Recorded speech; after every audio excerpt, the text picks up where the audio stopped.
Hi, and welcome to Run Tall with Tim, the YouTube channel that's dedicated to all runners everywhere. I'm Tim, and I upload new running videos every single week. If you're new to the channel, I try to get new videos out on both Wednesday and Saturday mornings, and that's 5 a.m. Standard Eastern Time here in the US. And if you want to save yourself a little time, I tried to make that easy for you. If you open the description, there you're going to find I've created chapters. Simply click on a timestamp for the part of the video that you want to watch, and it'll take you right there. On today's episode, I'm taking a real close look at the Hoka Carbon X 2. Now, this is a brand new shoe. It was just released a few weeks ago to the general public. It's a shoe that I was very excited to put on my feet. There are some things that I really like about this shoe. I think Hoka is definitely moving in the right direction with their carbon-plated racing shoes. But there's also some things that I don't like. Before we get into that, let me demonstrate what it looks like to run in these shoes, and then when we come back together, we're going to talk about all that stuff and a whole lot more.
Okay, so let's talk about these shoes. They cost 180 US dollars. And, that's not terrible. It's a lot of money. But when you compare it to some of the other carbon-plated racing options that are out there that I think fall in a similar category, like the Endorphin Pro, that's $200. The New Balance Fuel Cell RC Elite, that's $225, and so on. $180 I think is a pretty reasonably priced carbon-plated racing shoe. And weight-wise, it's not the lightest shoe that's out there, but it's light. It's light enough. It's 8.4 ounces for men's size 9 on my scales, or 239 grams.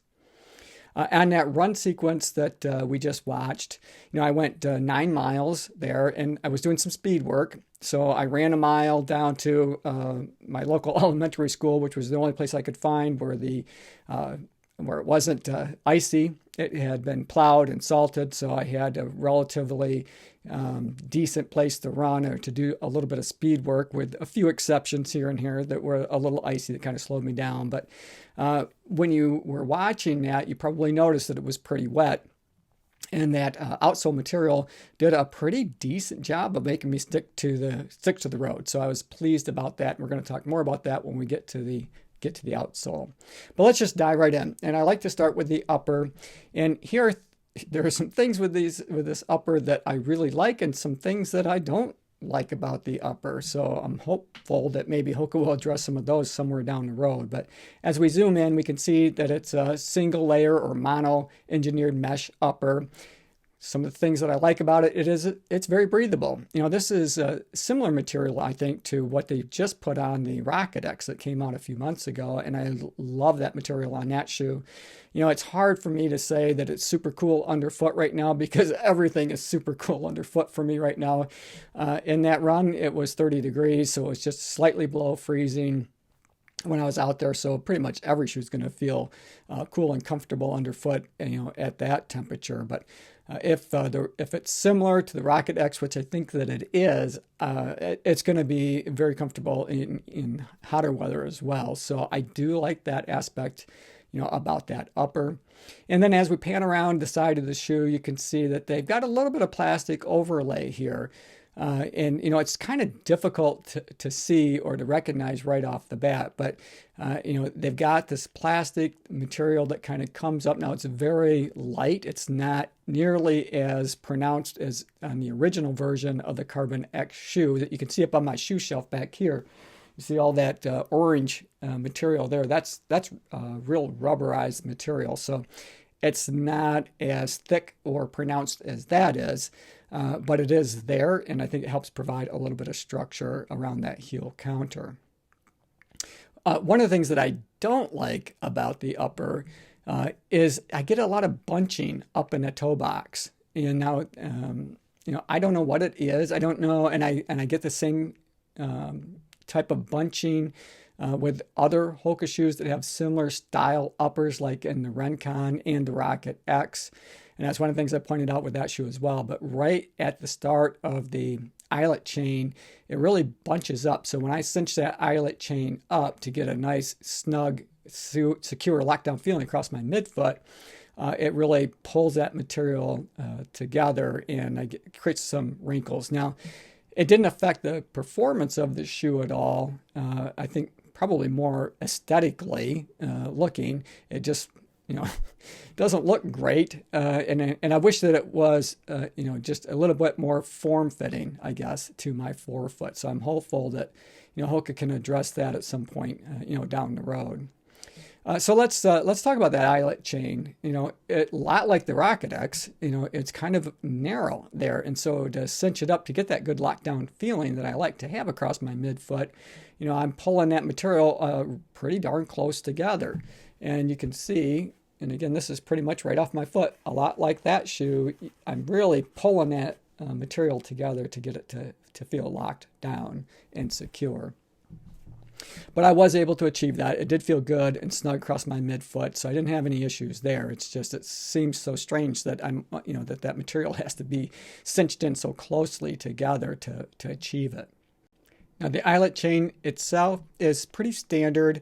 They do have some plastic overlay on the outside to give it a little more durability, as well as on the inside cage area. So I don't think that we're going to have any kind of issues with the laces ripping through or anything along those lines. Now, the tongue of the shoe is, it's real enjoyable. It is, there's not a whole lot there. It's pretty thin material, but it's semi-gusseted, and that's the part that I enjoy so much, is that, you don't have to worry about it, migrating around, bunching up, anything along those lines. It laid flat across my foot and was really comfortable. There's no additional padding there. It's a pretty thin tongue, but you would expect that, in a carbon-plated racing shoe. And as we look at the heel collar and tab of the shoe, now here's some big changes. And this isn't, I'm not trying to do a comparison with the original version of the shoe, but I do intend to do that here in the coming weeks, because I think it's good to see what changes that they did make. But I do enjoy the padding around the collar, and I really like that, anatomically correct, however you want to refer to it, but that Achilles heel flare. It took me a little while to get used to that in the Clifton 7 and the Clifton Edge, when I was really where I first was introduced to that big, heel flare that they have there. And at first I wasn't sure what quite to make of it, but I've come to really enjoy it. It's super comfortable, underfoot, and I do enjoy that. So I think that was a real positive change in the shoe design. But plenty of padding. no issues there at all. No hot spots. And again, first run right out of the box was 9 miles. Didn't have any issues with the comfort of the upper at all. So let's talk about the heel counter of the shoe.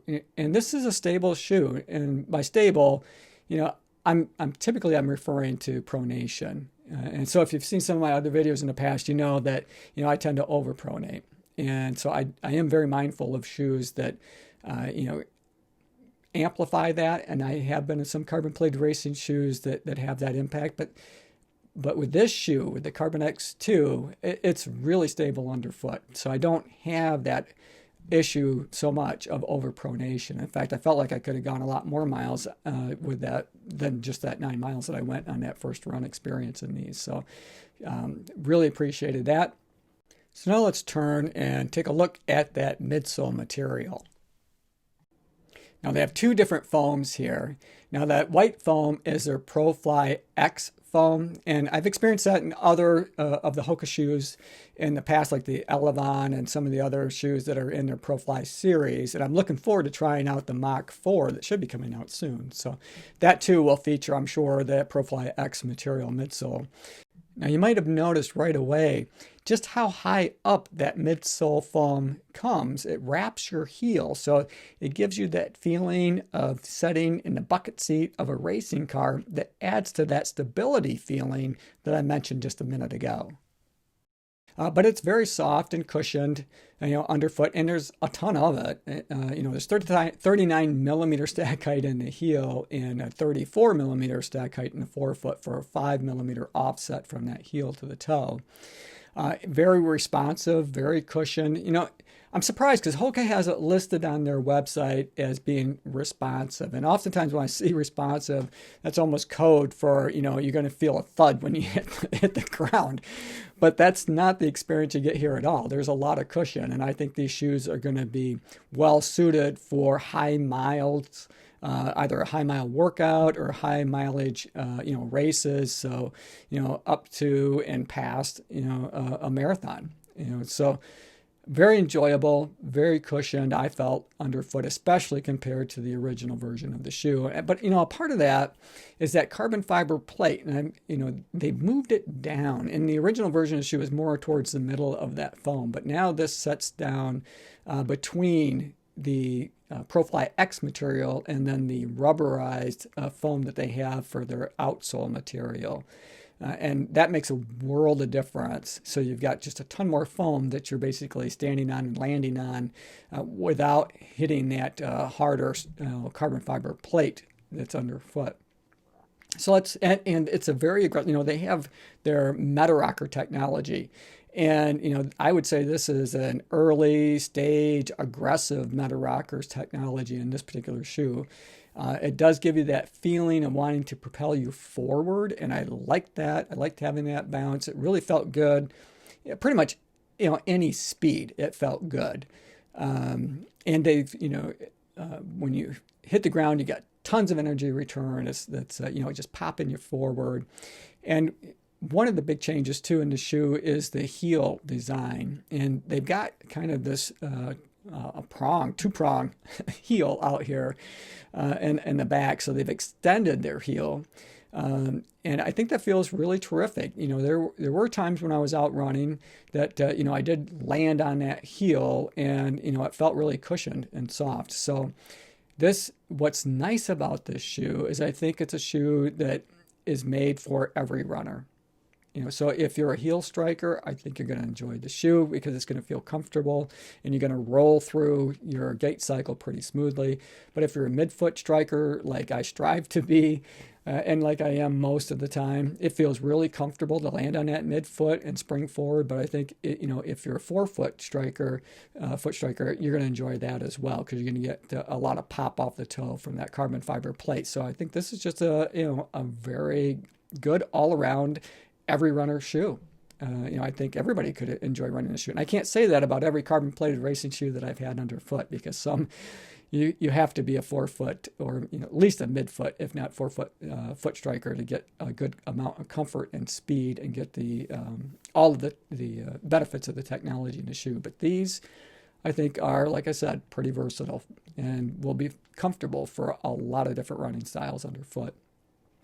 So let's talk about that outsole. I talked about that just briefly or alluded to it. When you look at a smoother outsole like that, it's a rubberized foam material. I was concerned that it might be a little slick on the wet surfaces, but that pavement, that blacktop that I was running on was very wet. Now it is slippery where, there's a little bit of ice, but all shoes are. So I'm not going to hold it against them for that. But on the parts that were just plain wet, I stuck to the ground. So they did a good job that way. So I'm impressed with just how well these shoes did perform under those wetter conditions that I was running in. And just a couple other things to take note of as long as we're looking at that outsole. You can see just how wide a landing platform you have up there in that forefoot. That also adds to the stability of the shoe. And then you can see in the midsection of the shoe where they've got that X, you can see the carbon fiber plate there. It's just slightly exposed. And, so far I haven't had any issues with that. I know in the original version, I would sometimes get some rocks and things stuck in that area where they exposed the carbon fiber plate. But, so far I haven't had that experience in these shoes. Now, I think that this rubberized, EVA foam material that they have for that outsole is going to be pretty durable. I don't see any issues with that at all. I think it's basically the same material that they have in the original shoe, and I've been impressed with the durability, of that material, and I don't see any reason why we won't see the same type of durability in these shoes as well. So I think they're going to go a long ways. So, hey, I hope you enjoyed the video. I certainly enjoyed making it for you. As always, run tall, run strong, be kind to one another. Thanks for watching, and we'll see you next time.